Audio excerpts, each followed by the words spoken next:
Hoy en día estamos rodeados de datos, ¿verdad? Por todas partes. Pero, ¿de qué sirve tener tantísima información si no sabemos qué hacer con ella?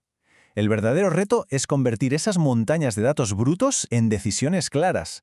Hoy vamos a ver el secreto para lograrlo con una de las herramientas más potentes que existen. Claro, esa es la pregunta del millón, ¿no? ¿Cómo pasamos de tener, pues no sé, un Excel con miles de filas o una base de datos gigante, a poder decir con total seguridad, mira, el camino a seguir es este? Bueno, pues la respuesta está en saber modelar y visualizar esa información de una manera eficaz. Y aquí es donde entra en juego nuestro protagonista, Power BI. Su trabajo, como se intuye perfectamente en la imagen, es justo ese, hacer de puente. Un puente entre el caos de los datos y los insights, esas ideas clave que nos permiten, al final, tomar mejores decisiones. Es una herramienta de Business Intelligence diseñada para poner orden. Ojo, y aquí es importante aclarar un par de cosas porque suele haber bastante confusión. A ver, Power BI no es otro Excel más. No. Se llevan bien, se complementan, pero Power BI está pensado para otra cosa, para crear paneles interactivos, para manejar volúmenes de datos enormes y sobre todo, y esto es clave, no es una herramienta solo para informáticos, para nada. La idea es que cualquiera pueda usarla para entender sus datos. Vale, entonces, ¿cómo funciona todo esto? Para entender Power BI, lo primero es conocer su ecosistema, que básicamente se divide en dos grandes partes, cada una para una cosa muy distinta. Aquí lo vemos perfectamente. Por un lado tenemos Power BI Desktop. Pensemos en esto como el taller de un artesano, el estudio de un artista. Es donde se crea, donde se construye todo desde cero. Y luego, por otro lado, está Power BI Service. Esto sería la galería de arte, donde exponemos el trabajo, lo compartimos con el mundo y la gente puede verlo desde donde sea. A ver, vamos a entrar un poco más en detalle para que quede claro. El desktop, como decíamos, es para construir. Es donde pasa toda la magia. Y lo mejor es que es gratis.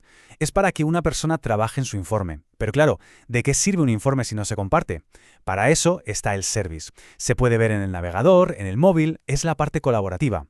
Ver los informes que nos han compartido es gratis, pero si queremos ser nosotros quienes compartimos y colaboramos con el equipo, ahí es donde se necesita una cuenta pro.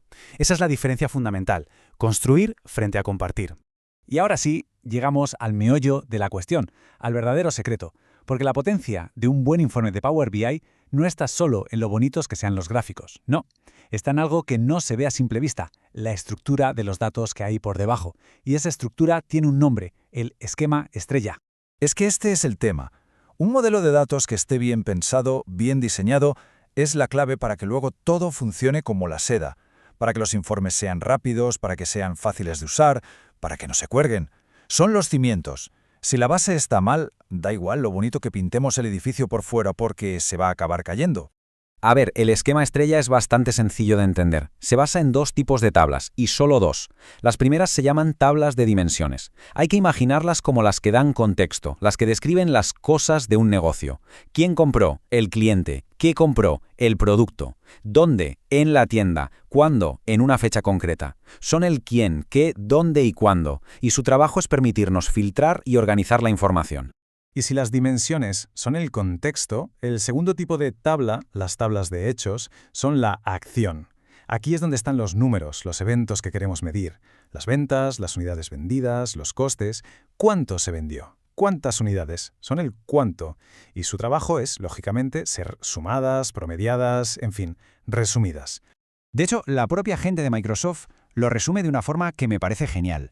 Un modelo bien diseñado es aquel que proporciona tablas para filtrar y agrupar y tablas para resumir. Ya está, es que no hay más.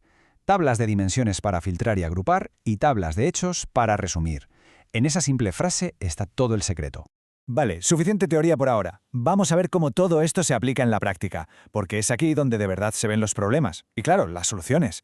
Vamos con un ejemplo súper típico. ¿Qué pasa cuando tenemos varias fechas en nuestro negocio? Por ejemplo, en una venta, tenemos la fecha en la que se hizo el pedido, otra fecha para cuando se envió y una tercera para cuando se entregó al cliente. Todas son fechas, pero cada una cuenta una parte distinta de la historia. ¿Cómo manejamos esto en el modelo?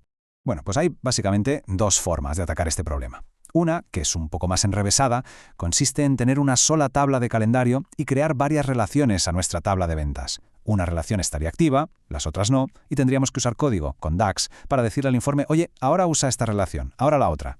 Se puede hacer, pero es complicado. Y luego está la otra opción, que es la que se recomienda siempre en Power BI. crear una tabla de calendario para cada rol. O sea, una tabla fecha pedido, otra fecha envío, etc. Cada una con su propia relación, simple y directa. Es muchísimo más claro, más limpio y funciona mejor. Venga, vamos con otro caso muy común.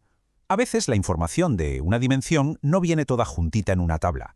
Por ejemplo, para un producto a lo mejor tenemos una tabla con el producto en sí, otra con la subcategoría a la que pertenece y una tercera con la categoría principal. A esta estructura, con las tablas como ramificándose, se le llama esquema en copo de nieve. Y a ver, aunque esto del copo de nieve puede sonar muy ordenado, sobre todo para alguien que venga de bases de datos tradicionales, para Power BI, no es lo mejor. ¿Por qué? Porque acabamos con más tablas, más relaciones, y eso hace que todo sea más lento y más difícil de entender. Y lo peor de todo es que nos impide crear jerarquías lógicas como por ejemplo categoría, luego subcategoría y luego producto. La solución, y la buena práctica, es justo la contraria, coger esas tablas y juntarlas en una sola tabla de producto con columnas para la categoría y la subcategoría. Es más simple, es más rápido y, sobre todo, mucho más intuitivo. Entonces, después de todo este trabajo de fontanería de datos, de organizar tablas, de crear relaciones, ¿para qué sirve? ¿Cuál es la recompensa final de hacerlo bien?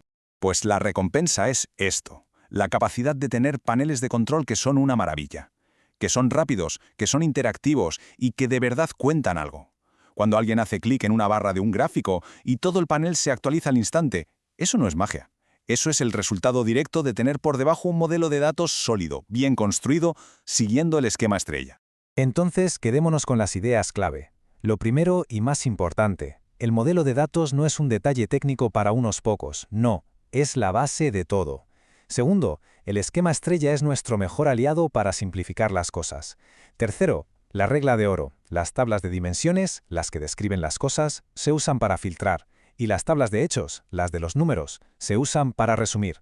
Y al final, si la estructura es la correcta, los análisis serán más rápidos y sobre todo mucho más claros.